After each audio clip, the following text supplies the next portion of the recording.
சிவகுமார், இந்த big Boss season 8 உங்கள் பயணம் இத்துடன் முடிந்தது. நான் வாழ்ந்த இந்த வீட்டுல கடைசியா ஒரு தடவை உட்காந்துட்டு வந்துடுறேன். நீங்க செஞ்சத ஒத்துக்கோங்க, இதுல என்னமா இருக்கு? சரி, எனக்கு ஒத்துக்கிறதுல பிரச்சனை இல்ல. இந்த டைம்ல தெரியலன்னா சார் நான் அதை பண்ண. அந்த படத்தை போடுங்க சார்.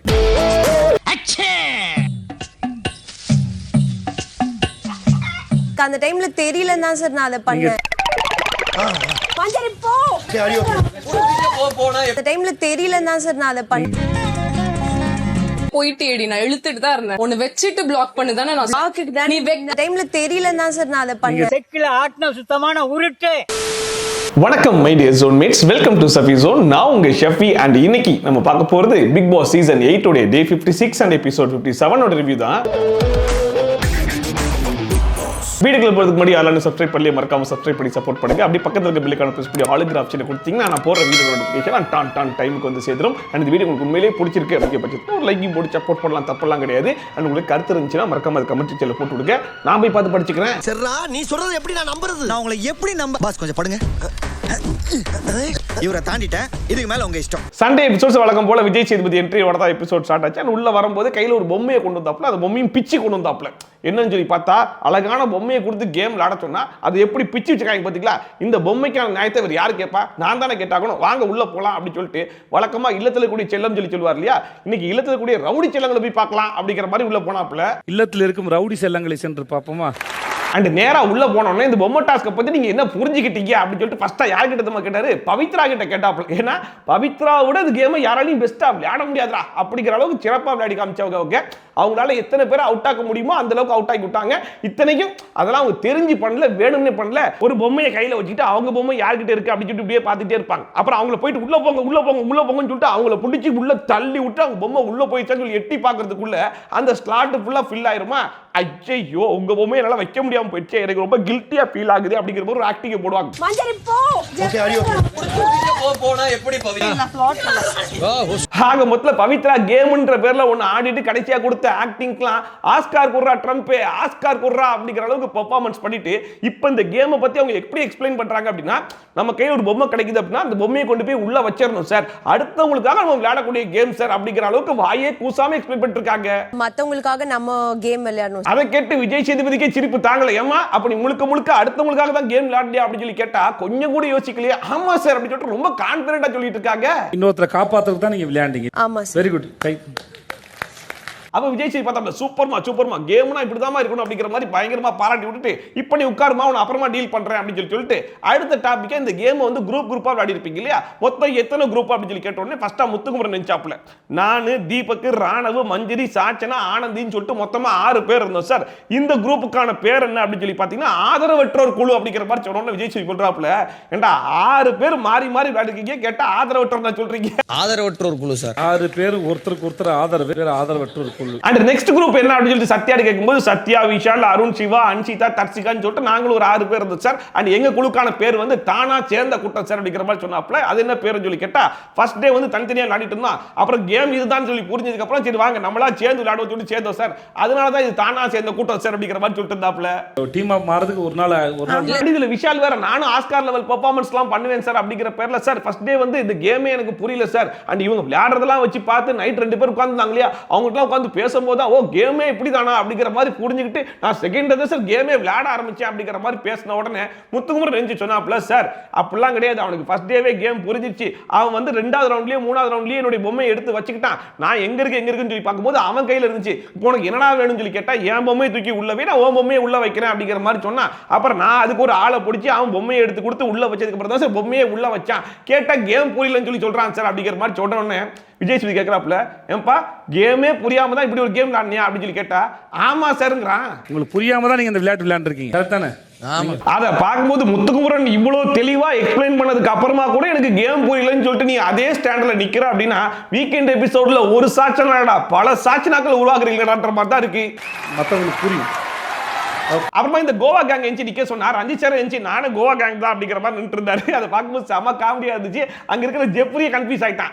இவர் இப்ப எதுக்காக எஞ்சி நிக்கிறார் அப்படின்னா, ஃபர்ஸ்ட் ஒரு ரவுண்ட் வச்சாங்க இல்லையா, அதுல ராணுவ பொம்மை எடுத்து கையில வச்சிட்டு இருப்பாப்ல.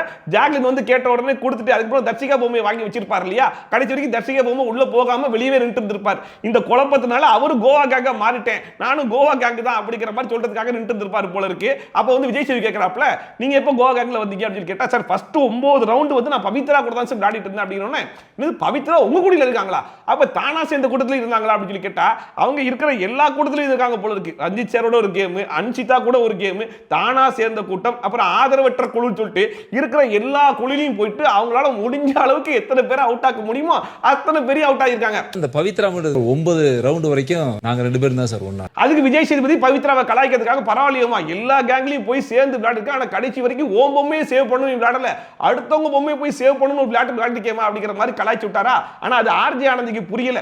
அவங்க எஞ்சி சொல்றாங்க, சார் பவித்ரா மொத்தம் 4 பொம்மையை அவுட் ஆக்கி விட்டுருக்காங்க சார் அப்படிங்கிற மாதிரி சொன்ன உடனே விஜய் சேதுபதி சொல்றாப்ல, கரெக்ஷன்மா 4 பொம்மை இல்ல, ராணுவ பொம்மையோட சேர்த்து மொத்தம் 5 பொம்மை அப்படின்னு. அவங்க மட்டும் தான் 4 பொம்மையை அவுட் பண்ணாங்க சார். அது 4 இல்லமா, அது 5. ஆனா இதெல்லாம் விட பயங்கரமான காமெடி என்னன்னா, இந்த உண்மையெல்லாம் எடுத்து பவித்ரா கிட்ட சொன்னா பவித்ராக்கு பயங்கரமா கோவம் வருது. சார் நான் இதெல்லாம் ஸ்ட்ராட்டஜிக்குன்னு பண்ணல சார், நான் வேணும்னே பண்ணல சார், என்ன பொறுத்தவரைக்கும் அடுத்த பொம்மையை கொண்டு போய் சேவ் பண்ணி தான் சார் பண்ணேன், ஆனா என்னால போக முடியல சார் அப்படிங்கிற மாதிரி பயங்கர கோவமா வேற பேசிட்டு இருக்காங்க.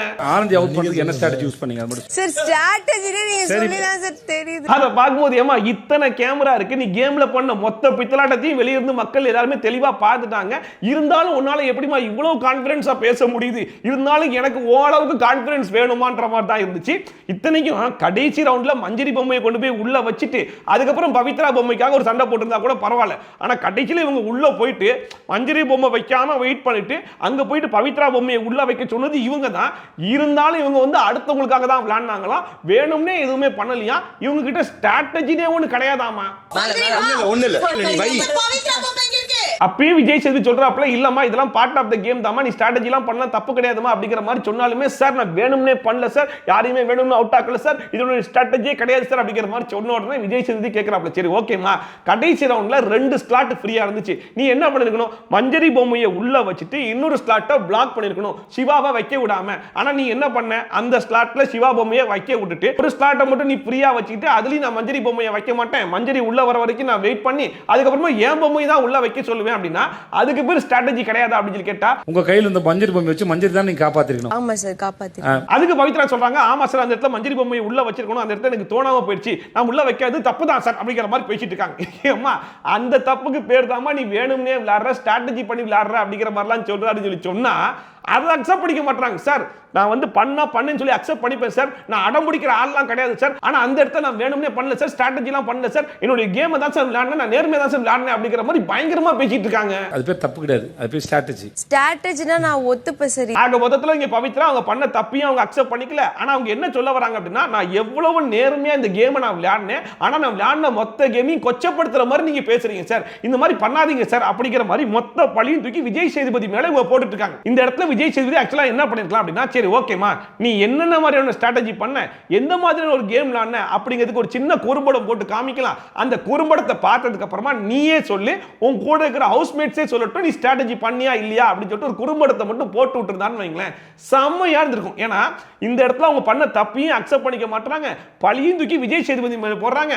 கிட்டத்தட்ட அடுத்த சாச்சனா மாதிரி தான் பேசிட்டு இருக்காங்க. ஆனா கடைசி வரைக்கும் விஜய் சேதுபதி ஒரு குறும்படம் போடுறேன் அப்படிங்கிற மாதிரிலாம் சொல்லாம, சரி ஓகேமா நீ ஒத்துக்காத வரைக்கும் நான் உட்காந்து பொம்மையை தைக்கிறமா அப்படின்னு சொல்லிட்டு பொம்மையை தைச்சிட்டு இருக்காப்ல இந்த மனுஷன். பொம்மையை தைக்க ஆரம்பிக்கணும், தைக்க வேண்டியதான். ஆக்சுவலா பவித்ரா இதுல என்னென்ன ஸ்ட்ராட்டஜிலாம் பண்ணிருப்பாங்க அப்படின்னா, அவங்களுடைய பொம்மையை வந்து எடுத்துட்டு ஐயோ சீக்கிரம் எடுத்தோம்னு சொல்லிட்டு திரும்ப கீழே போட்டு தேடுற மாதிரி ஒரு ஆக்டிங் போட்டுட்டு அதுக்கப்புறமா அவங்க பொம்மை வந்து உள்ள போக போகுது அப்படிங்கிற மாதிரி தெரிஞ்சதுக்கு அப்புறமா அந்த பொம்மையை எடுத்து வருவாங்க. இத்தனைக்கும் வெளியே இருந்து உள்ள போங்க மஞ்சரி, உள்ள போங்க ரஞ்சித் அப்படின்னு சொல்லிட்டு அவங்களெல்லாம் பிடிச்சி புஷ் பண்ணி உள்ள தள்ளி விட்டு அவங்களோட பொம்மை உள்ள போயிடுச்சு அப்படிங்கிற மாதிரி தெரிஞ்சதுக்கு அப்புறமா தான் இவங்க பொம்மையை கடைசியே உள்ள வைக்க போவாங்க. அதுக்குள்ள எல்லா ஸ்லாட்டும் ஃபுல் ஆயிரும்.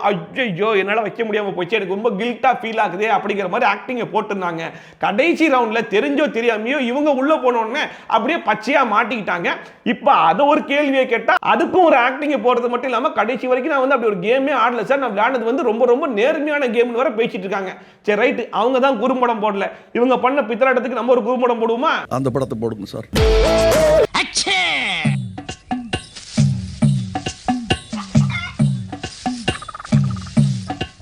அண்ட் ஃபைனலா விஜய் சேதுபதி பவித்ரா என்ன சொன்னாப்ல அப்படின்னா உண்மையிலேயே உன்னை நான் பாராட்டணும், இது ஒரு நல்ல ஸ்ட்ராட்டஜி அப்படின்றதுக்காக தான் நான் வந்தேன், ஆனா நீதாமா அதை டிஃபென்சிவா எடுத்துக்கிட்ட அப்படிங்கிற மாதிரி சொன்னது மட்டும் இல்லாம நீ 5 பேர் அவுட் ஆகன பத்தியா, so player of the match உனக்கு தாமா அப்படி சொல்லிட்டு பாராட்டினா, சார் நான் ஒரு காட் ப்ராமிஸை சொல்றேன் சார், நான் அப்படி ஒரு கேமே விளையாடல சார், நீங்க நம்பட்டாலும் அது சார் உண்மை அப்படிங்கிற மாதிரி கோச்சிக்கிட்டு உட்கார்றாங்க. காட் ப்ராமிஸ் சார், நீங்க நம்பலனால அதான் சார் உண்மை. ஆக்சுவலா இந்த இடத்துல கமல் சார் அந்த என்னதுமா பண்ணிருப்பாரு, சரி ஓகேமா நான் ஒரு பிரேக் போயிட்டு வரேன், அதுக்குள்ள ஒரு குறும்படம் ரெடி ஆயிரும், அந்த குறும்படத்தை நம்ம எல்லாருமே ஒண்ணா உட்கார்ந்து பார்க்கலாம், அதுக்கப்புறமா நீ சொல்ல வேணாமா உன் கேம் எவ்வளவு நேர்மையா இருந்துச்சு அப்படிங்கறத ஹவுஸ்மேட் சொல்லட்டும் அப்படிங்கிற மாதிரி போட்டு விட்டுருப்பாப்ல, தெரியாது இருக்கும். ஆனா அது எல்லாத்தையும் இவர் பண்ணுவார்னு சொல்லி எதிர்பார்த்தோம் பாத்தீங்களா, நம்மள தான் சொல்லணும். என் புத்திய செருப்பாலேயே அடிக்கணும்டா. அண்ட் அடுத்து நம்ம எல்லாருமே எதிர்பார்த்துட்டு இருந்த கேள்வியை அன்சிதா கிட்ட கேட்டாப்ல, ஜாக்லின் அவங்களுக்கான கேமை வந்து அவங்க ஆடினாங்க, அவங்களுக்கு அவங்க பொம்மை உள்ள போகணும் அப்படிங்கிறதுக்காக நினைச்சாங்க, அவங்க பொம்மை உள்ள போச்சு, அதுக்கப்புறம் மஞ்சரியோடைய வாக்கை காப்பாற்றணும் அப்படிங்கிறதுக்காக அவங்க வெளியே உட்காந்துருந்தாங்க, உங்களுக்கு தீபக்கை சேவ் பண்ணணும் அப்படிங்கிறதுக்காக நீங்க வெளியே உட்காந்துருந்தீங்க, 2 பேருமே அவங்களுடைய கேமை வந்து ஆடினீங்க, அதில் ஜாக்லின் கடைசி வரைக்கும் இருந்து ஜெயிச்சிட்டாங்க.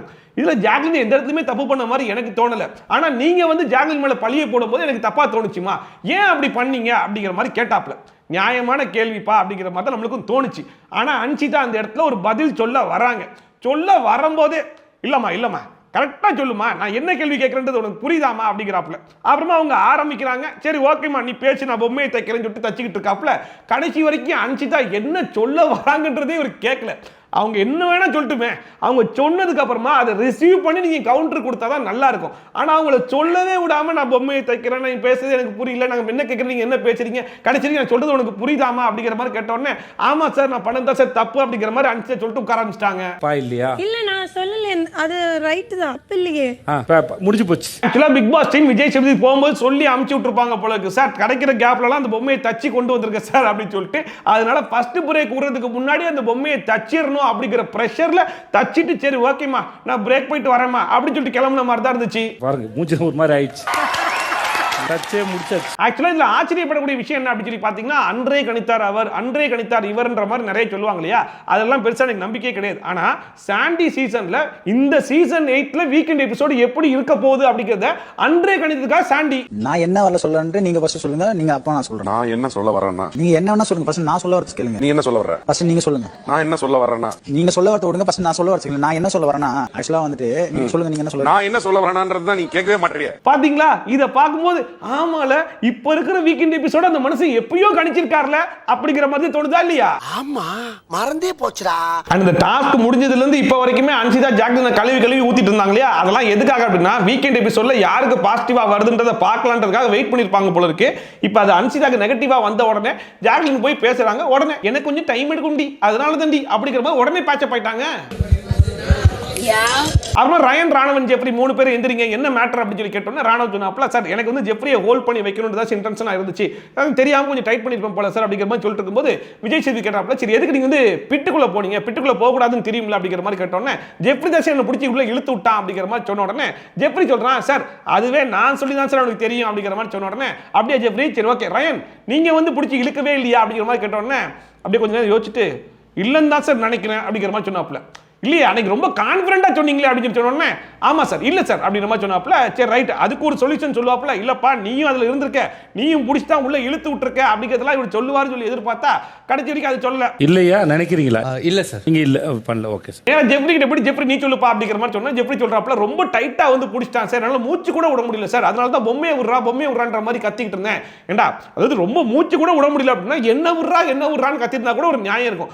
பொம்மையை முடிக்கிறன்றதா அந்த மனுஷன் கத்திட்டு இருந்தாப்ல. சரி அதுக்கு ஏதாச்சும் கேட்டுருவான்னு சொல்லிட்டு நான் ஏன் பொம்மையை விட சொன்னேன் அப்படின்னா பொம்மையை விட்டா அப்படின்னா என்ன வந்து கொஞ்சம் லூஸ் விட்ட மாதிரி இருக்கும், அதுக்காக தான் பொம்மையை விட சொன்னேன் அப்படிங்கிற மாதிரி மாத்தி பேசிட்டு இருந்தா. சரி ரைட் அதை கூட விட்டுறான்னு வைங்களேன். ஆனா அதுக்கு அடுத்த ஜெஃப்ரி ஒன்னு சொன்னா பாருங்க, ரயன் மட்டும் கடைசியா வந்து காப்பாத்தல அப்படின்னா இவன் அமுக்கல ஜெஃப்ரி மயக்கமே போட்டு விழுந்திருப்பாராமா. ரயன் அந்த இடத்துல வரலனா நான் மைக் அடிச்சு விழுந்திருக்க வாய்ப்பு நிறைய. இத பாக்கும்போது எனக்கு என்ன தோணுச்சு அப்படின்னா இந்த இடத்துல ஜெஃப்ரியா மட்டும் அவன் பேசியிருந்தான் அப்படின்னா அங்க என்ன நடந்துச்சோ அது ரொம்ப யதார்த்தமா ஏறக்குறைய இல்லாம கரெக்டா சொல்லியிருக்கிறதுக்கு அதிகமான வாய்ப்பு இருந்திருக்கலாம். ஆனா இப்ப இப்ப ஜெஃப்ரின்றவர் நார்மல் ஜெஃப்ரி கிடையாது, அவர் கோவா கேங் ஜெஃப்ரி. இவருக்கு பின்னாடி கோவா கேங்னு ஒன்னு இருக்கு.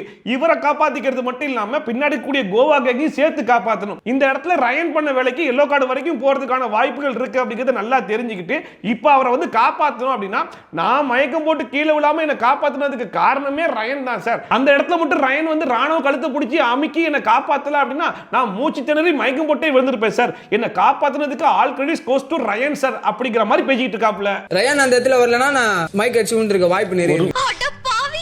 அப்ப ராணுவ கிட்ட ரயன் வந்து உன் கழுத்தை பிடிச்சி அமுக்குனார்ல, எந்த அளவுக்கு டைட்டா பிடிச்சி அமுக்குனார் அப்படின்னு சொல்லி கேட்கும்போது 2 நாளைக்கு எனக்கு பெயின் இருந்துச்சு சார், அந்த அளவுக்கு அமுக்குனார் அப்படிங்கிற மாதிரி சொன்ன உடனே ரயன் கிட்ட கேட்ட ரயன் சொல்றாப்ல, சார் நான் வந்து ஒரு வாட்டி இல்ல சார் 10 வாட்டி 15 வாட்டிக்கு மேல சொல்லிட்டே இருந்தேன் சார், அதை கேட்கல அப்படிங்கிறதுனால சார் இப்படி பண்ணேன் அப்படிங்கிற மாதிரி சொல்லிட்டு இருக்காப்ல. எனக்கு தெரிஞ்ச ஒரு 10-15 தடவை சொல்லிருப்பேன் சார். ரொம்ப ஓவரா லாக் பண்ணிட்டு இருந்தா சார் நான் பண்ணேன். அப்புறமா இதை பத்தி அருண் கிட்ட கேட்கும்போது அருண் சொன்னாப்ல, நான் பார்க்கும்போது வந்து ராணுவ ஹோல்ட் பண்ணி வச்சிருந்தான் சார், ஜெஃப்ரி வந்து இப்படி குத்திக்கிட்டே இருந்தான் சார், மூச்சு விட முடியல அப்படிங்கிற மாதிரி சொல்லிட்டு இருந்தான் சார் அப்படிங்கிற மாதிரி சொல்லும்போது விஜய் சேவி கேட்டாப்ல, ராணுவ அருண் வரைக்கும் கேட்டுக்கு உனக்கு கேட்கல அப்படின்னு கேட்கும்போது இல்ல சார் எனக்கு ஹோல்ட் பண்ணி வைக்கணும்ன்றது மட்டும் தான் சார் இருந்துச்சு, எனக்கு அந்த டைம்ல எதுவுமே கேட்கல சார் அப்படிங்கிற மாதிரி அவர் ஒரு பக்கம் சொல்லிட்டு இருந்தாப்ல. அப்புறமா ஜெஃப்ரி சொல்றாப்ல, சார் நான் இந்த முறை குத்தவே இல்லை சார் அப்படிங்கிற சொல்லிட்டு இருக்காப்ல. எப்பா வீடியோலாம் இருக்கு, நாங்க எல்லாரும் பார்த்துட்டோம், நீ குத்தி இருக்க அப்படிங்கிற மாதிரி சொன்னாலுமே சார் இல்ல சார் நான் வந்து இப்படி பண்ணேன் சார், ஆனா மூஞ்சில பட்ட மாதிரிலாம் தெரியல சார் அப்படிங்கிற மாதிரி சொல்லிட்டு இருக்காப்ல. இல்லப்பா மூஞ்சில நல்லாவே பட்டுச்சு. அப்ப அருணே சொல்றாப்ல, மூஞ்சில நல்லா அடி விழுந்துச்சு, அந்த அடி விழுந்ததுக்கு அப்புறமா தான் ராணா விட்டாப்ல ஜெஃப்ரி ரிலீஸ் ஆகி ஓடனா அப்படின்னு சொல்லிட்டு மூச்சு விட முடியல, எனக்கு மூச்சு வாங்கிடுச்சுன்னு சொல்லக்கூடிய ஜெஃப்ரி அவன் விட்டதுக்கு அப்புறமா கீழே விழுந்து அப்பா என்னால முடியலப்பா அப்படிங்கிற மாதிரி பண்ணியிருந்தா கூட பரவாயில்ல, ஆனா விட்டதுக்கு அப்புறமா நேரா ஓடி உள்ள போற வரைக்கும் ட்ரை பண்ணாப்ல. ஆனா ராணுவ பிடிச்சதுல மூச்சு விட முடியாம தவிச்சாராமா. ஜெஃப்ரி வீடியோ இருக்கு, ஜெஃப்ரி நான் அடிக்கலன்னு சொல்ல வரல சார், காலெல்லாம் படல சார். அப்புறம் விஜய் சேவி ஜெஃப்ரி கேட்டாப்ல, இதுக்கப்புறம் என்ன பிடிச்சேன் அப்படின்னா நான் எல்போ வச்சு மூஞ்சிலே குத்தி விட்டுறேன் அப்படிங்கிற மாதிரிலாம் பேசின போல இருக்கு அப்படின்னு கேட்டதுக்கு ஆமா சார் நான் பேசினேன் சார் அப்படிங்கிற மாதிரி சொல்லிட்டு இருந்தாப்ல. அதான் ஆல்ரெடி அடிச்சிட்டு அப்புறம் என்ன அப்படிங்கிற மாதிரி கேட்டு இருந்தாரு. எல்போ போடுவான்னு கேட்டியாமே நீ? ஆமா ஆனா எல்போ தான் போட்டு ஏற்கனவே. அப்புறம் ரயன் கிட்ட நீங்க பண்ணது தப்புன்னு உங்களுக்கு தெரியுதா அப்படின்னு கேட்டா ஆமா சார் நான் பண்ணது தப்பு தான் சார் அப்படிங்கிற மாதிரி அக்செப்ட் பண்ணிட்டாப்ல. தப்புன்னு தெரிஞ்சனால தான் நீ ராணவியை அடிக்க போனியா அப்படின்னு கேட்டா ஆமா சார் அப்படிங்கிற மாதிரி சொல்லிட்டு இருக்காப்ல. சரி ரைட், இப்போ ராணவ வந்து ஜெஃப்ரி பிடிச்சது தப்பு தானே? ஆமா தப்பு சார். அப்ப நீங்க மஞ்சரியை பிடிச்சது அப்படின்னு கேட்டா ஆமா சார் அதுவும் தப்பு தான் சார் அப்படிங்கிற மாதிரி எல்லாமே தப்பு தான் சார் அப்படிங்கறத இப்ப வீக்கெண்ட் எபிசோடு வரைக்கும் வந்ததுக்கு அப்புறம் உடனே அக்செப்ட் பண்ணிக்கிறாராமா. ஆனா அன்னைக்கு உள்ள வச்சு பேசும்போது அவ்வளவு கான்ஃபிடென்ட்டா ஓ மேல தான் தப்பு, நான் என்னடா பண்ணேன், நீங்க பண்ணீங்களா அதனால தான் நான் பண்ணேன் அப்படிங்கிற மாதிரிலாம் பேசிட்டு இருந்தாப்ல. அதே வீக்கெண்ட் எபிசோடுன்னு வந்த உடனே அக்செப்ட் பண்ணிக்கிறாங்க. அப்ப நீங்க மஞ்சரியை பிடிச்சிங்களா? அது என்னது? அதுவும் தப்பு தான் சார். அண்ட் ஃபைனலா விஜய் சேவி சொல்லிட்டு இருந்தாப்ல, ராணா வந்து ஜெஃப்ரியை பிடிச்சது, நீங்க வந்து மஞ்சரியை பிடிச்சது, முத்து வந்து உங்களை பிடிச்சது அப்படிங்கிற மாதிரி சொன்ன உடனே அருண் வந்து ஆமா ஆமா சார் அதுவும் ஈக்குவல் டஃபா தான் சார் இருந்துச்சு அப்படிங்கிற மாதிரி முத்துன்ற பேரை சொன்னாலே அருண் வந்து எப்படா கோர்த்து விட மாட்டோம், கோர்த்து விட்டு எதையாச்சும் வாங்கி கொடுக்கணுமே அப்படிங்கிறதுல ரொம்ப குறியா இருக்காப்ல மனுஷன் அப்படிங்கிறது மட்டும் நல்லாவே தெரிஞ்சிச்சு. அப்ப முத்துக்குமார் உங்களை பிடிச்சது அதுவும் டஃபா தான் சார் இருந்தது. அண்ட் ஃபைனலா விஜய் சேவி சொன்னாப்ல, சரி ரைட் இந்த மாதிரி டாஸ்க் வந்து எல்லா சீசன்லயும் கொடுக்கும்போது இதே மாதிரி பிரச்சனை நிறைய வந்திருக்காம, சோ வழக்கமா நடக்கக்கூடிய விஷயம் தான் போல இருக்கு, இதுக்கப்புறம் இந்த மாதிரி நடக்காம பாத்துக்கோங்க ஓகேவா அப்படிங்கிற மாதிரி சொன்ன உடனே ஓகே சார் அப்படிங்கிற மாதிரி சொல்லிட்டு இருந்தாப்ல. சரி ரைட்டுப்பா டாஸ்க் முடிஞ்சு போச்சு, பிக் பாஸ் பஸ்ஸர் அடிச்சிட்டாரு, ஆனா அதுக்கப்புறமா நீ என்ன பண்ண அப்படின்னு சொல்லி கேட்டா நான் போய் ராணுவட்ட பேச போனேன் சார் அப்படிங்கிற மாதிரி சொல்லிட்டு இருக்காப்ல. ஏயா உனக்கெல்லாம் வந்து கொஞ்சம் கூட இதே இல்லையா, மற்ற இடத்துல பேசும்போது அவ்வளவு வீரமா பேசுற, இல்ல சார் நான் அடிக்க போயிட்டேன் சார் அப்படிங்கிறது சொல்றது உனக்கு என்ன ஆயிடுச்சு, ஆனா இந்த இடத்துலயும் வந்துட்டு நான் பேச போனேன் சார் அப்படிங்கிற மாதிரி சொல்லிட்டு இருந்தாப்ல. அதுக்கு விஜய் சேது நக்கலா சிரிச்சதுக்கு அப்புறமா இல்ல சார் நான் சண்டைக்கு போனேன் சார் அப்படின்னு சொல்லிட்டு அதுக்கப்புறமா அக்செப்ட் பண்ணிக்கிறாப்ல. கேட்கதாங்க போயிருக்காரு, எல்லாம் தப்பா நினைச்சிட்டீங்க. இல்ல சார் சண்டை போடுற மாதிரி போனேன் சார் ராணுவ கிட்ட. அப்ப விஜய் சேது சொன்னாப்ல, பிசிக்கல் டாஸ்க்னு வரும்போது ஒவ்வொரு வாட்டியும் டஃபா ஆடுறீங்க, அதெல்லாம் ஓகே தான், ஒவ்வொரு வாட்டி நான் உங்களுக்கு அதை எடுத்து எக்ஸ்பிளைன் பண்றேன், ஓகே அதெல்லாம் ஃபைன், அதெல்லாம் பிரச்சனை கிடையாது, இருந்தாலும் இந்த மாதிரி அடிதடி பண்றதெல்லாம் வந்து நான் பார்த்துக்கிட்டு இருக்க மாட்டேன், இதுதான் கடைசி வார்னிங், இதுக்கப்புறம் டிஸ்கஷன் கூட வராது, நேரா வெளியே அமுச்சு விட்டு போயிட்டே இருப்பேன் அப்படிங்கிற மாதிரி ஸ்ட்ரிக்ட்டா வார்னிங் கொடுத்துட்டாப்ல. இதே கடைசியா வச்சுக்கோங்க, இன்னொரு முறை வந்து உட்கார்ந்து பேசிக்கிட்டு டிஸ்கஸ் பண்ண வேண்டிய இடத்துல அது இருக்காது. இது ரயன் ராணுவ ஜெஃப்ரி இவங்களுக்கு மட்டும் கிடையாது, இந்த வீட்ல இருக்கிற அம்புட்டு பேருக்கும் தான் அப்படிங்கிற மாதிரி சொல்லிட்டு அண்ட் ரயன் பண்ண விஷயத்துக்கு மஞ்சரி ஒரு கம்ப்ளைண்டா கொண்டு வராதுக்கு நான் பாராட்டுறேன் அப்படிங்கிற மாதிரி பாராட்டும் செஞ்சாப்ல. மஞ்சரி அதை பத்தி எதுவும் கம்ப்ளைண்ட் பண்ணாதனால மஞ்சரி நான் பாராட்டுறேன். அண்ட் ராணுவுக்கும் ஜாக்லினுக்கும் ஒரு வாக்குவாதம் வரும்போது ராணுவ கொஞ்சம் ட்ரிகர் ஆகி மூடு அப்படிங்கிற ஒரு வார்த்தையை யூஸ் பண்ணிட்டு அதுக்கப்புறமா அதை அவரே ரிலைஸ் பண்ணி சாரியும் கேட்டாப்ல, பின்னாடி போயிட்டு ஃபீலும் பண்ணார் இல்லையா. நீ பாக்கல சாரி ஜாக்லின் அப்படியே சீரியஸா சொல்றேன். சோ அதுக்கு விஜய் சேது நீ பண்ணது தப்பு அப்படிங்கறத நீயே ரியலைஸ் பண்ணி நீ வந்து சாரியும் கேட்ட, அதுக்கு அப்புறம் நீயும் ஃபீல் பண்ணிட்ட. சோ அத பத்தி நான் பெருசா பேச விருப்பப்படல, ஆனா இதுக்கு அப்புறம் வார்த்தைகளை விடும்போது கொஞ்சம் கவனமா விடுங்க, அதுக்கும் நான் ஒரு வார்னிங் கொடுக்குறேன் சொல்லிட்டு அதுக்குமே ஒரு ஸ்ட்ரிக்ட்டான வார்னிங் கொடுத்துட்டாப்ல. கண்ட்ரோல்ல இருக்குமான்னு பாத்துக்கோங்க விளையாடும் போது, இது ஒவ்வொரு முறையும் நம்ம இது இப்படியே அலோவ் பண்ணிட்டு இருக்க முடியாது. அப்புறம் விஜய் சேது பிரேக் விட்டு போனதுக்கு ரயன் வந்து ரொம்ப ஃபீலிங்கா உட்கார்ந்துட்டு இருந்தாப்ல, அது பாக்கும்போது சரி ரைட் நம்ம பண்ண விஷயத்துல நம்ம பேர் வந்து வெளியே கெட்டு போயிருக்குமோ நாரி போயிருக்குமோ அதை பத்தி யோசிச்சுட்டு இருக்கார் போல, அதை பத்தி ஃபீலிங் பண்ணிட்டு இருக்கார் போல இருக்கு அப்படின்னு சொல்லி பார்த்தா இவர் சொல்றாப்ல, ச்சே என்னால கோவா கேங்க்கு ஒரு கெட்ட பேர் வந்துருச்சு, அது நினைச்சா எனக்கு ஃபீலிங்கா இருக்கு அப்படிங்கிற மாதிரி இப்பயுமே இவரால் அந்த கேங்குக்கு கெட்ட பேர் வந்துருச்சுன்னு சொல்லி யோசிக்கிறாரு தவிர்த்து இண்டிவிஜுவலா அவருக்கு ஒரு கெட்ட பேர் வந்திருக்கே அதை எப்படி சரிப்படுத்தலான்ற மாதிரி அந்த மனுஷன் யோசிக்கவே இல்லை. நினைக்கும் போது சரி ரைட்ரா, இதுக்கப்புறம் எவனுமே இண்டிவிஜுவலா ஆட போறது கிடையாது, இந்த கோவா கேங் முழுக்க முழுக்க ஒரு குரூப் கேம் தான் ஆட போறாங்க அப்படிங்கிறது தெளிவா தெரிஞ்சு போச்சு. கோவா கேங் ஒரு கெட்ட பேர் வாங்கி கொடுத்துருக்காங்க. இந்த பொம்மை டாஸ்க்லயே ஒன் ஆஃப் தி முக்கியமான விஷயம் அப்படின்னு சொல்லி பாத்தீங்கன்னா இந்த கடைசி ரவுண்ட்ல அருண் பண்ண வேலை. சிவகுமாருக்காக விளையாட சொன்னா அந்த மனுஷன் குடுகுடு ஓடி போய் ஜெஃப்ரி பொம்மையை உள்ள வச்சுட்டு வந்துட்டாப்ல. அதுக்கு எல்லாருமே சேர்ந்துக்கிட்டு you are a very good soul bro, you are a hero bro அப்படிங்கிற மாதிரி ஜாக்லினா வந்து புகழ்ந்துட்டு இருந்தாங்க. என்ன காரணம்னா கோவா கேங்ல இருந்து ஒருத்தன் ஜெயிச்சிட்டான் அப்படிங்கிறதுக்காக தான். இதை வந்து இவர் அட்ரஸ் பண்ணுவாப்ல. ஒருவேளை ரயனா இருந்தாலும் ஜாக்லின் நீங்க அப்படிதான் பேசிருப்பீங்களா அப்படிங்கிற மாதிரிலாம் கேட்பாரு. அது மூலியமா ஜாக்லினுடைய முகத்திரை எல்லாம் கிளிப்பாரு அப்படிங்கிற மாதிரி பயங்கரமா எதிர்பார்த்துட்டு இருந்தேன். இதுல அருண் வந்து ரொம்ப குட் சோல், நான் வந்து பாத்தீங்களா எவ்வளவு நல்லவனா இருக்கேன் பாத்தீங்களா அப்படிங்கிற மாதிரி நடிச்சுக்கிட்டு இருக்காரு இல்லையா, அதையுமே வெளியே கொண்டு வரதுக்கு கொஞ்சம் ட்ரை பண்ணுவாரா அப்படிங்கிற மாதிரிலாம் எதிர்பார்த்தேன். ஆனா அது மொத்தத்தையும் அப்படியே ஸ்கிப் பண்ணிட்டாரு. எதிர்பாராததை இது எதிர்பார்க்கவே இல்லை சார். அண்ட் வழக்கமா விஜய் சேதுபதி நிறைய இடத்துல பதிவு பண்ணுவாப்ல, நான் எல்லாரையும் பேச விடுறேன்ப்பா, ஆனா எடிட்டர் தான் கட் பண்ணி நான் உட்கார சொல்றதை மட்டும் போட்டு விடுறாப்ல அப்படிங்கிற மாதிரி. அதுக்கப்புறமா ஹவுஸ் மேட்ஸ் கிட்ட சொல்லி கொடுத்து இதான்ப்பா டைலாக் சொல்லுங்க அப்படிங்கிற மாதிரி சொல்லுவாப்ல. அவங்களும் சொல்லிடுவாங்க இல்லையா. இந்த வாட்டி கொஞ்சம் டிஃபரெண்டா இருக்கணும்னு சொல்லிட்டு ஒரு ஆடியன்ஸ் கையில மைக்கு கொடுத்தாங்க.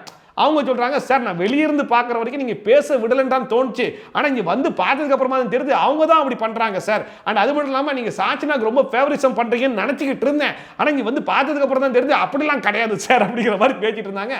அதை பார்த்ததுக்கு அப்புறமா ச்சே இவங்க சொன்னதுக்கு அப்புறமா தான் எனக்கே ஒரு மாற்றம் வந்துச்சு, விஜய் சேதுபதி அப்படி பண்ணவே இல்லையே, நம்ம ஏன் தப்பா நினைச்சிருக்கோம் அப்படிங்கிற மாதிரி. சோ அந்த மாற்றத்தை தயவு செஞ்சு உங்களுக்குள்ளேயும் கொண்டு வந்திருக்கேன். ஓகேவா? சாசனா கூட நடிச்சதுனால ஃபேவரா பண்றீங்க, ஆனா கண்டிப்பா அது இல்லைங்கிறது. அப்புறம் மிட் நைட் பிரியாணி கேங் அப்படிங்கிற மாதிரி ஒரு கேங் இந்த வீட்டுக்குள்ள இருக்கு. அப்படி ஒரு கேங் இருக்குன்னு இந்த வீட்டுல முதல்ல யாருக்கெல்லாம் தெரியாது அப்படிங்கிற மாதிரி கேட்ட உடனே தீபக், முத்து, ஜெஃப்ரி, சௌந்தர்யா, ராணவ், மஞ்சிரி, ஜாக்லின் இவங்க எல்லாருமே கை தூக்குனாங்க. அவங்க மட்டும் கை தூக்குங்க. சரி ரைட், இப்போ மிட் நைட் பிரியாணி கேங் எந்திரிங்க அப்படிங்கிற மாதிரி சொன்ன உடனே அதுல யாரெல்லாம் இருந்தாங்கன்னா அருண், விஷால், அன்ஷிதா, சாச்சனா, ஆனந்தி, சத்யா அண்ட் தர்சிகா அப்படின்னு சொல்லிட்டு 7 பேர் கொண்ட குழு இருக்காங்க. மிட் நைட் பிரியாணி கேங் எந்திரிங்க. அப்ப விஜய் சேதுபதி கேட்டாப்ல நேர்மை நியாயம் சொல்லிட்டு எவனோ பேசிட்டு இருந்தாங்களே அவங்க எல்லாம் இப்ப மூஞ்ச கொண்டு போய் எங்க வச்சுப்பாங்க அப்படிங்கிற மாதிரி கேட்கும்போது தான் சொல்றாங்க அதெல்லாம் நடந்தது இந்த வாரம் இல்ல போல இருக்கு, 2 வாரம் 3 வாரத்துக்கு முன்னாடியாமா. இந்த வீக்கெண்ட்ல போனது அது முன்ன சார். அது அண்ட் இவங்க பண்ற பிரியாணிக்கு பேரு இருட்டு கடை திருட்டு பிரியாணி ஆமா. அண்ட் இதையுமே யாரு ஃபர்ஸ்டா ஸ்டார்ட் பண்ணி வச்சிருக்காங்கன்னு சொல்லி பாத்தீங்கன்னா சாச்சனா தான் ஸ்டார்ட் பண்ணி வச்சிருக்காங்க. மிட் நைட்ல போயிட்டு நூடுல்ஸ் செஞ்சு கொண்டு வந்திருப்பாங்க போல இருக்கு. அதை எல்லாருக்கும் ஊட்டி விட்டோன்னே சரி ரைட்டு நல்லா இருக்கே இதே நம்ம டெய்லியும் பண்ணக்கூடாது அப்படிங்கிற மாதிரி முடிவு பண்ணி ஒரு 3 நாள் 4 நாள் இந்த மாதிரி வேலையெல்லாம் பார்த்துருப்பாங்க போல இருக்கு. 2 பேர் மாறி மாறி சொல்றாங்க 2 நாள் தானே பண்ணோம் 3 நாள் தானே பண்ணோம் அப்படிங்கிற மாதிரிலாம் பேசிட்டு இருந்தாங்க. ஸோ எத்தனை நாள் சாப்பிட்டாங்க அப்படிங்கிறது அவங்களுக்கே கன்ஃபியூஷனா இருக்கு. இது ஒரு நல்ல விஷயம் என்ன அப்படின்னா இந்த வாரம் அது நடக்கல. ஒருவேளை இந்த வாரம் மட்டும் அதை பண்ணியிருந்தாங்க அப்படின்னா கண்டிப்பா அவங்களுக்கே ரொம்ப அசிங்கமா இருக்கும். ஏன்னா நாங்க வந்து கிச்சன் டீம்ல அவ்வளவு கேர்ஃபுல்லா இருந்தோம் சார், அடுத்தவங்களுக்கு கொடுத்ததுக்கு அப்புறம் தான் சார் நாங்க சாப்பிடவே செஞ்சோம், எங்களோட தட்டை எட்டி பார்க்கும்போது எங்களுக்கு மாதிரி கூச்சமா இருந்துச்சு சார் அப்படிங்கிற மாதிரி வாய் குசாம அவ்வளவு பேசியிருப்பாங்க. அதெல்லாம் தாண்டி எல்லாருமே தூங்குனதுக்கு அப்புறம் இவங்க மிட் நைட்ல பிரியாணி மட்டும் செஞ்சு சாப்பிட்டுருந்தாங்கன்னு வைங்களேன், இந்த வாரத்துல நம்மளே நல்லா நாக்கப்படுங்கிற மாதிரி கேட்டிருப்போம். பட் இவங்க பண்ண ஒரு நல்ல காரியம் என்ன அப்படின்னு பாத்தீங்கன்னா இந்த வாரத்துல அந்த வேலையை பார்க்கல, அதனால தப்பிச்சாங்க சார். பேர் வந்து இருட்டு கடை திருட்டு பிரியாணி சார். ஆக்சுவலா ரூல்ஸ் படி பார்த்தா இவங்க பண்ணது தப்பு தான். ஏன்னா பாய்ஸ் வர்சஸ் கேர்ள்ஸ்ன்ற கான்செப்ட் போயிட்டு இருக்கும்போது தான் இவங்க இந்த வேலையை வந்து பார்த்திருக்காங்க. அதுவும் 2 பேரும் சேர்ந்து கூட்டுக்கரவாளி வேலையை வந்து பார்த்திருக்காங்க. இதுல கேர்ள்ஸ் உடைய கிராசரிஸ் கொஞ்சம் பாய்ஸ் உடைய கிராசரிஸ் கொஞ்சம் சொல்லிட்டு 2ஐயும் யூஸ் பண்ணிருக்காங்க. எத்தனையோ வாரங்கள் வந்து கிராசரிஸ் இல்லாம சாப்பாடு வந்து தட்டுப்பாடு ஆயிடுச்சுன்னு சொல்லிட்டு பிக் பாஸ் கிட்ட கெஞ்சி கதறிலாம் சாப்பாடை வாங்கியிருக்காங்க. ஆனா இவங்க எந்த டைம்ல இதை பார்த்தாங்க அப்படிங்கிறது தெரியல. என்னதான் இவங்க பண்ணாங்க இவரும் பண்ணா பேசுறாரு அப்படின்னு சொல்லி இருந்தாலுமே ரூல்ஸ் பிரேக் பண்ணி பண்ணிருக்காங்க இல்லையா. சோ as a host இவர் வந்து என்ன பண்ணிருக்கணும், சரி இதுக்கப்புறம் இந்த மாதிரி பண்ணாதீங்க அப்படிங்கிற மாதிரி சொல்லிட்டு போயிருக்கணும்ல. ஆனா இவர் என்ன பண்றாப்ல, வீட்டுக்குள்ள திருட்டு கும்பல் இருக்கு இருந்தாலும் சரி ஓகே வெளியிருந்து பாக்குறவங்களுக்குலாம் ஜாலியா தான் இருக்கு, பண்றதை பண்ணுங்க, என்ன வீட்டுல இத்தனை பேர் இருக்காங்கல்ல அதையும் கொஞ்சம் யோசிச்சுட்டு பண்ணுங்க அப்படிங்கிற மாதிரி என்கரேஜ் பண்ணிட்டு போறாப்ல. பிக் பாஸ் வீட்டுக்குள்ள ஒரு திருட்டு கும்பல் வேற இருக்கு, பண்ணுங்க ஆனா மத்தவங்க நினைச்சிட்டு பண்ணுங்க, பார்க்க ஜாலியா தான் இருக்கு. அண்ட் ஃபைனலா ரயன், சத்யா அண்ட் விஷால் உங்க 3 பேரும் எஞ்சி நிக்க சொல்லிட்டு சத்யா அண்ட் விஷால் நீங்க 2 பேரும் சேவ்டு அப்படிங்கிற மாதிரி சொல்லிட்டாப்ல. அண்ட் ரயனுக்கு மட்டும் ராணவ் நீ போய் கை கொடுத்து சேவ்டுன்னு சொல்லுப்பா அப்படிங்கிற மாதிரி சொன்ன உடனே 2 பேரும் கை கொடுத்து சேவ்டுன்னு சொல்லிட்டு ரயனையும் சேவ் பண்ணிட்டாங்க. ராணவ் அவரை சேவ் பண்றேங்க கை கொடுத்து.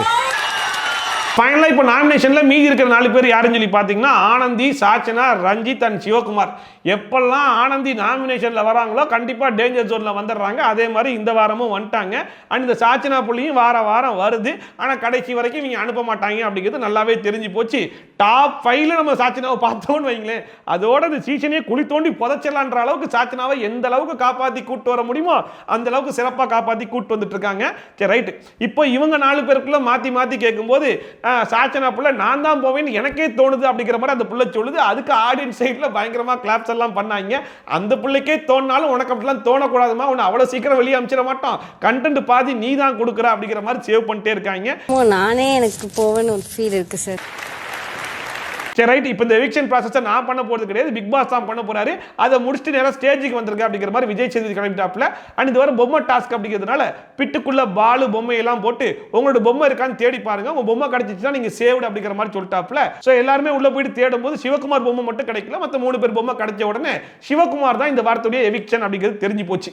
இந்த ஒயில்ட் கார்டு என்ட்ரில 5 பேர் உள்ள வந்திருக்கும் போது பார்க்கறதுலே சிவகுமார் கொஞ்சம் தெளிவா இருக்கிற மாதிரி தெரியுது. எல்லாரையும் விட இவர் தான் கொஞ்ச நாள் அதிகமா தங்குவாரோ அப்படிங்கிற மாதிரி தான் தோணுச்சு. ஆனா இவ்வளவு சீக்கிரம் மனுஷன் வெளியே போவார்ன்றதுக்கு முக்கியமான காரணம் என்ன அப்படின்னு சொல்லி பாத்தீங்கன்னா, வந்து கொஞ்ச நாள்லயே நான் ரஞ்சித்துக்கே டஃப் கொடுப்பேன் அப்படின்னு சொல்லிட்டு ரஞ்சித்துக்கும் ஒரு படி மேல போய் ஒரு தெரபிஸ்ட் ஆனது தான் முக்கியமான காரணமே. இந்த பிக் பாஸ் சீசன் 8 உங்கள் பயணம் இத்துடன் முடிந்தது. அண்ட் இந்த பிக் பாஸ் வீட்டுக்குள்ள ரொம்ப ஆசைப்பட்டு விரும்பி தான் இந்த மனுஷன் வந்திருக்காரு, நம்மளுக்கு நல்லாவே தெரியும். அண்ட் கிடைக்கிற வாய்ப்புலாம் என்னுடைய ஆக்டிங் பெர்ஃபார்மன்ஸை வந்து வெளியே காட்டணும் அப்படிங்கிறாங்க. இவர் போட்ட எஃபோர்ட் எல்லாமே நமக்கு எல்லாமே தெரியும் இல்லையா. அதே மாதிரி அவர் வீட்டுக்குள்ள இருக்கிறதுக்குள்ளேயே வந்து அவருடைய ஸ்டோரியை சொல்லணும் அப்படிங்கிறது ரொம்ப ஆசையா இருந்துச்சு போல இருக்கு. ஸோ பிக் பாஸ் எனக்கு ஒரு 5 மினிட்ஸ் டைம் கொடுத்தீங்கன்னா என்னுடைய ஸ்டோரியை சொல்லிடுவேன் அப்படிங்கிற மாதிரி கேட்டுட்டு அவருடைய ஸ்டோரியை வந்து சொன்னாப்ல. அதுக்கப்புறமா இந்த வீட்டில் வந்து தீபக் இது பண்ணி நான் எப்படி பார்த்தேன், இப்போ நான் எப்படி பார்க்குறேன் அப்படிங்கிற மாதிரி சொல்லிட்டு எல்லாருமே ஒஸ்ட் கேப்டன் அப்படிங்கிறதுக்காக தான் அந்த ரோஸை கட் பண்ணுவாங்க, நான் பெஸ்ட் கேப்டன் அப்படிங்கிறதுக்காக கட் பண்ணுறேன்னு சொல்லிட்டு அந்த ரோஸையும் கட் பண்ணி ஒரு பாக்கெட்டில் வச்சுட்டு கிளம்பிட்டாப்ல. நான் இந்த ஒரே ஒரு ரோஸை நான் கட் பண்ணணும்னு நினைக்கிறேன். ஸோ அங்கேருந்து சிவா நேராக ஸ்டேஜுக்கு வந்தோடனே சரி ரைட் ஃபர்ஸ்ட் அவங்களுடைய பயண வீடியோ பார்த்துருங்க அப்படிங்கிற மாதிரி பயண வீடியோ போட்டு விட்டாப்ல. அப்புறம் நீங்க போறதுக்கு முன்னாடி கண்டஸ்டன்ஸ் கிட்டயும் பேசிட்டு போயிருக்க அப்படிங்கிற மாதிரி நேரா உள்ள போனோம்னே எல்லா கண்டஸ்டன்ஸ் பத்தி பயங்கர பாசிட்டிவா தான் பேசினாப்ல. குறிப்பா அருண் பிரசாத் கிட்ட ரொம்ப க்ளோஸ் ஆயிட்டதுனால என்னையும் அருண் பிரசாத் பார்க்கும்போது நாங்க மிரர் மாதிரி இருக்கும் சார், 2 பேரும் கிட்டத்தட்ட ஒரே கேரக்டர் தான் அப்படிங்கிற மாதிரி பயங்கரமா புகழ்ந்து தள்ளிட்டு சரி சார் நான் கிளம்புறேன் அப்படிங்கிற மாதிரி கிளம்பிட்டாப்ல. அப்புறமா விஜய் சேதுபதி சொல்றாப்ல அடுத்த வாரம் கேப்டன்சில வந்து சாச்சனா அண்ட் ஜெஃப்ரி நீங்க 2 பேர் தான் விளையாட போறீங்க இல்லையா, நீங்க 2 விளையாட போறது நினைக்கும் போது எனக்கு ரொம்ப பெருமையா இருக்கு, உங்க 2 பேர்ல யார் கேப்டன் வந்தாலும் எனக்கு ரொம்ப பெருமையா தான் இருக்கும், சோ நல்லா விளையாடுங்க அப்படிங்கிற மாதிரிலாம் பாராட்டிட்டு இருந்தாப்ல. அதை பார்க்கும்போது இதெல்லாம் பார்த்த நீங்க ஜெஃப்ரி நான் விட்டு கொடுக்க போறேன்னு சொல்லிட்டு புலம்பிட்டு இருக்கானே அதை நீங்க பார்க்கவே இல்லையா? இல்ல முத்துக்குமரன் சொன்ன மாதிரி ஒரு பிரச்சனை வரதுக்கு முன்னாடி தடுத்தா இப்படி ஒரு பிரச்சனை நடக்கட்டும் அதுக்கப்புறமா வீக்கெண்ட் எபிசோட்ல பேசிக்கலாம் அப்படிங்கிற முடிவுல இருக்கீங்களான்றதே தெரியலன்ற மாதிரி தான் இருந்துச்சு. உங்க கேப்டன்சில இது நடக்க போகுது அப்படின்னு நான் பார்க்க ரொம்ப ஆர்வமா இருக்கேன். அண்ட் விஜய் சேதுபதி பேசிட்டு இருக்கும்போது ஜாக்லின் தீபக் கிட்ட கேப்டன் சொல்லுங்கன்ட்டே இருந்தாங்க. விஜய் சேதுபதி கேட்டாப்ல என்ன மேட்டர்னு சொல்லி கேட்டா ஜாக்லினுக்கும் ஹவுஸ்மேட்ஸ் எல்லாருக்குமே வந்து பர்கர் வேணுமாமா. எனக்கு அதை கேட்கும்போது கூச்சமே இல்லையாடா உங்களுக்கு அப்படிங்கிற மாதிரி தான் இருக்கு. இப்போதான் ஒரு மனுஷன் எவிக்ட் ஆகி வெளியே போயிருக்காப்புல, அதுக்கு நீங்க ஃபீல் பண்ண வேணாம், அட்லீஸ்ட் இந்த மாதிரி ஏதாச்சும் கேட்காம இருந்தா கூட பரவாயில்ல. உங்களோட ரிக்வெஸ்ட் சார் அவங்களுக்கு பர்கர் வேணுமா சார் இப்படிலாம் நீங்க கேட்கும்போது ஒரு மனுஷன் வெளியே போனதுக்காக 1% கூட நீங்க ஃபீல் பண்ணலையோன்ற மாதிரி தான் இருக்கு. குறிப்பா இப்போ நீங்க கோவா கேங்ல இருந்து ஜெஃப்ரியோ இல்ல ரயனோ இல்ல சௌந்தர்யாவோ வீட்டை விட்டு வெளியே போயிட்டாங்கன்னு வைங்களேன், அந்த டைம்ல இப்போ இன்னொருத்தவங்க வந்து எங்களுக்கு பர்கர் வேணும் சார் பிரியாணி வேணும் சார் அப்படின்னு சொல்லி கேட்டா உடனே ஜாக்லின் போயிட்டு எப்படிதான் இப்படி கேட்கறாங்கன்னு எனக்கு புரியல. ஒருத்தர் வெளியே போயிருக்கான், அப்படி போயிருக்கும் போது சாப்பாடை பத்தி எப்படி யோசிக்கிறாங்க, எப்படி அவங்களால யோசிக்க வர முடியுது அப்படிங்கிற மாதிரி பேசிட்டு இருப்பாங்க. ஏன்னா இதுக்கு முன்னாடி இதே மாதிரிதான் இவங்க போயிட்டு யாரெல்லாம் உள்ள போக கூடாது அப்படிங்கிறதுக்காக தடுத்துட்டு ஒருத்தர் பொம்மை உள்ள போக கூடாதுன்றதுக்காக எப்படி இப்படி யோசிக்காங்க எனக்கு புரியலடா ராயன் புரியல அப்படின்னு சொல்லிட்டு அங்க ஒரு பக்கம் அழுதுட்டு இருக்காங்க, சௌந்தர்யா கிட்ட அழுதுட்டு இருக்காங்க. இவங்களுக்குன்னு வந்தா ரத்தம் மத்தவங்களுக்கு வந்த தக்காளி சட்னின்னு நினைக்கிறாங்க பாத்தீங்களா, அதே விஷயம் தான் இங்கேயும் நினைக்கிறாங்க. ஒருத்தர் வெளியே போயிருக்காப்ல, அவர் வெளியே போய் பார்க்கும்போது என்னடா நம்ம வெளியே வந்திருக்கோம் இவங்க பர்கர் கேட்டிருக்காங்க அப்படின்னு ஒரு யோசிப்பாருன்றதை கூட நீங்க யோசிக்க மாட்டீங்களாடா? அதுக்கு ஒரு வருத்தத்தையும் காணும், எதை நம்புறதுனே எனக்கு தெரியல. அப்புறம் முத்துக்குமரன் வந்து தீபக் சொல்லிருக்காப்ல ஒரு நல்ல கலைஞனுக்கான ஒரு நல்ல மேடை கிடைக்கணும் அப்படிங்கிற மாதிரி தான் நான் யோசிப்பேன். அதாவது அதனால தான் அவர் வந்து நாமினேஷன்ல கூட வந்து சொல்றது கிடையாது, ஆனா என்ன மாதிரி எல்லாரும் யோசிக்கணும்ன்ற அவசியமும் கிடையாது அப்படிங்கிற மாதிரி சொல்லிட்டு இருந்தாப்ல. அதை பார்க்கும்போது இதுக்கான இடம் அதெல்லாம் கிடையாது, ஒரு நல்ல மனிதனுக்கு ஒரு நல்ல மேடை கிடைச்சிருச்சு, அந்த மேடையை எப்படி யூஸ் பண்ணணும்ன்றதை அவர் தான் யோசிக்கணுமே தவிர்த்து சக கண்டஸ்டன்ஸா நீங்க யோசிச்சு ஒரு பிரயோஜனமும் கிடையாது.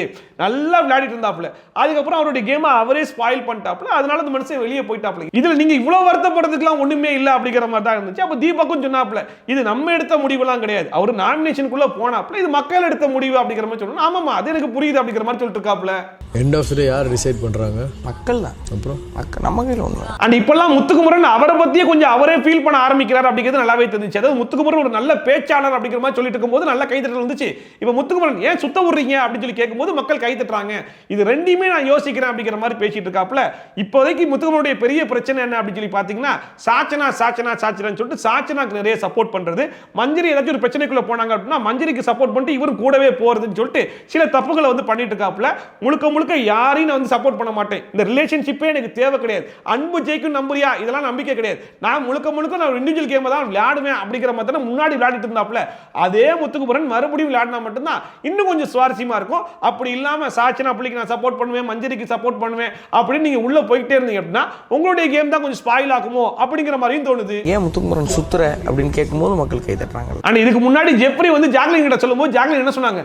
ஜெஃப்ரி எவ்வளவு நல்ல போய் நான் தெரியுமாடா, எவ்வளவு நல்ல விஷயங்களை சொல்லி கொடுத்து வளர்த்துறாங்க தெரியுமாடா, எனக்கு ரொம்ப ஆச்சரியமா இருக்குடா அப்படிங்கிற மாதிரி பேசிட்டு இருந்தாங்க இல்லையா.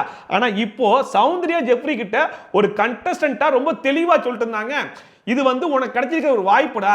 இந்த வாய்ப்பு வந்து மற்றவங்களுடைய வாய்ப்பும் தான். இப்படி விட்டு கொடுத்த அப்படின்னா மற்றவங்க அதை பற்றி யோசிப்பாங்க இல்லையா. வேற யாராச்சும் வந்திருந்தாங்கன்னா அவங்க விளையாடி கேப்டன் ஆயிருப்பாங்கன்னு சொல்லி அவங்க யோசிப்பாங்க இல்லையா. அதெல்லாம் நீ யோசிக்கணும்டா. ஒரு கேப்டன் ஆகிறது அவ்வளோ ஈஸி கிடையாது.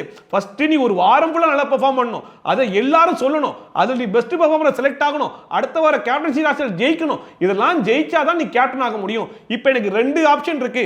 ஒன்று வந்து நாமினேஷன் ஃப்ரீ பாஸ், இன்னொன்று கேப்டன்சி.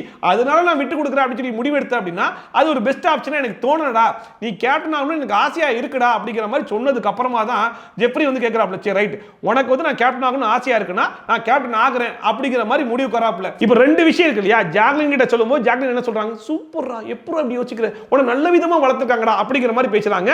இது ஜெஃப்ரியுடைய கேமை அஃபெக்ட் பண்ணுது. அதே சௌந்தர்யா இதுக்கு பின்னாடி கூடிய கஷ்டத்தை பாரு, இது அடுத்தவங்களுடைய வாய்ப்புன்னு பாரு, உனக்கு இந்த வாய்ப்பு மறுபடியும் கிடைக்குமான்னு யோசி அப்படிங்கிற மாதிரி சொன்னதுக்கு அப்புறமா ஜெஃப்ரி ஒரு நல்ல டிசிஷன் எடுக்கிறான். சோ இந்த கேமை பொறுத்த வரைக்கும் நம்ம எப்படி விளையாடுறோம் அப்படிங்கறத மீறி நம்ம யார்கிட்ட பேசுறோம், நம்ம யார்கிட்ட ஃப்ரெண்டா இருக்கோம் அப்படிங்கிறது ரொம்ப முக்கியம்ன்றது நல்லாவே தெரியுது. இப்போ அந்த விட்டு கொடுக்குற ஒரு விஷயம் வெளியில நிறைய பேருக்கு அது வாய்ப்பா எனக்கு மிஸ் ஆகிற மாதிரி இருக்கு. வழக்கம் போலதான் எல்லா எபிசோட்லயும் கடைசியா முடிக்கும் போது இந்த தர்சிகாவும் விஷாலும் கியூட்னு நினைச்சிட்டு ஒரு பெர்ஃபார்மன்ஸ் பண்ணிருப்பாங்க. வெளியே இருந்து பார்க்குற எனக்கெல்லாம் பயங்கர கிரிஞ்சா இருக்கும். ஸோ அதை வந்து நான் ஸ்கிப் பண்ணிட்டேன். என்ன மாதிரி நீங்களும் ஸ்கிப் பண்ணிட்டீங்கன்னா உங்களுக்கு நல்லதுன்னு சொல்லிட்டு ஒரு ஃப்ரீ அட்வைஸ் சொல்றேன்.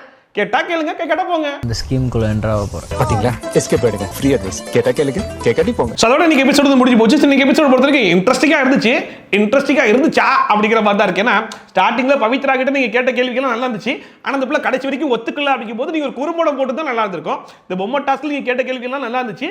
இருந்தாலும் இந்த அருண் பிரசாத் கடைசி ஒரு வேலை ஒன்று பார்த்தாரு பாத்தீங்களா, அதையும் சேர்த்து கேட்டு தான் நல்லா இருந்திருக்குமே அப்படிங்கிற மாதிரி இருந்துச்சு. இந்த மிட் நைட் பிரியாணி பத்தி நீங்க கேட்டதெல்லாம் நல்லா இருந்துச்சு. ஆனா நாங்க எதிர்பார்த்த ஸ்டைல நீங்க கேட்டீங்களான்னு சொல்லி கேட்டா அதுவும் கிடையாது அப்படிங்கிற மாதிரி எதுவுமே ஃபுல்ஃபில் ஆகாம இருந்ததுனால இன்னைக்கு எபிசோடு அந்த அளவுக்கு ஃபுல்ஃபில் ஆன மாதிரி ஒரு ஃபீல் கொடுக்கல.